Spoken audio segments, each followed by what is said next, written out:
వీళ్ళ పొంకనాలు కాకపోతే 10 ఏళ్లలో మీరు ఏనాడైనా పేదవాళ్ళ ఇంటికి 200 యూనిట్లు ఉచిత కరెంట్ ఇవ్వాలన్న ఆలోచన చేసినవా?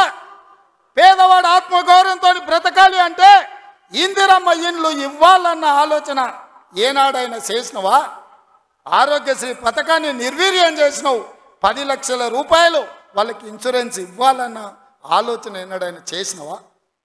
ఇవాళ అందుకే ఆడబిడ్డల్ని ఆదుకోవడానికి 500 రూపాయలకు సిలిండర్ ఇచ్చి ఆడబిడ్డల్ని ఆదుకోవాలి, కట్టెలపై కష్టాల నుంచి వాళ్ళని కాపాడాలి అని తొందరలోనే మా ఆడబిడ్డల కోసం 500 రూపాయలకి ఇంటింటికి సిలిండర్ ఇచ్చే బాధ్యత మా మంత్రివర్గం తీసుకున్నది. 1,00,000 మంది ఆడబిడ్డలతోని ప్రియాంక గాంధీ గారిని రప్పించి 1,00,000 మంది ఆడబిడ్డల సమక్షంలో సిలిండర్ 500 రూపాయల కార్యక్రమాన్ని తొందరలోనే మీ ప్రభుత్వం మన ప్రభుత్వం తీసుకోబోతుంది అని చెప్పి మా మిత్రులందరికీ నేను చెప్పదలుచుకున్నా. అదేవిధంగా మిత్రులారా, ఇంటికి ఉచిత కరెంటు 200 యూనిట్ల వరకు ఇస్తామని ఆనాడు చెప్పినాం. పోయిన సంవత్సరం ఎవరెవరు ఎంతెంత వాళ్ళ ఇంటికి కరెంటు వాడినరో ఆ లెక్కలు కట్టి ప్రతి ఇంటికి తెల్ల రేషన్ కార్డు ఉన్న వాళ్లకు 200 యూనిట్ల వరకు తొందరలోనే ఉచిత కరెంటు మీ ఇంటికి ఇచ్చే బాధ్యత, మీ కుటుంబాలను ఆదుకునే బాధ్యత మన ప్రభుత్వం తీసుకుంటుంది, పేదల ప్రభుత్వం తీసుకుంటుంది.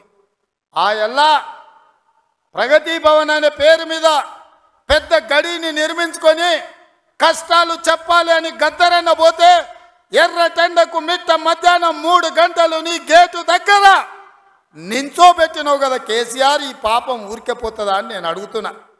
అందుకే కదా పార్టీని మొన్న జరిగిన ఎన్నికలలో బొక్కలు ఇరగొట్టి బోర్ల బొక్కలేసి గుణపాఠం చెప్పిండ్రు.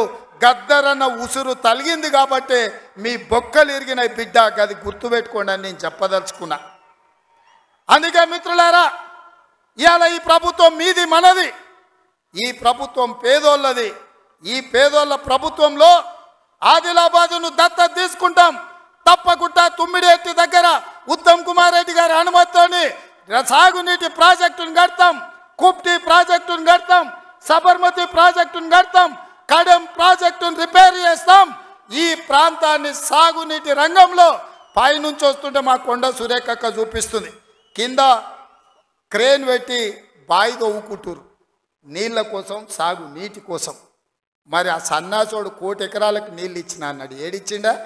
వచ్చినా ఇవాళ హెలికాప్టర్ల పైనుంచి వస్తే ఎడారిని చూసినట్టుంది, ఎండిపోయిన పొలాలు కనిపిస్తున్నాయి.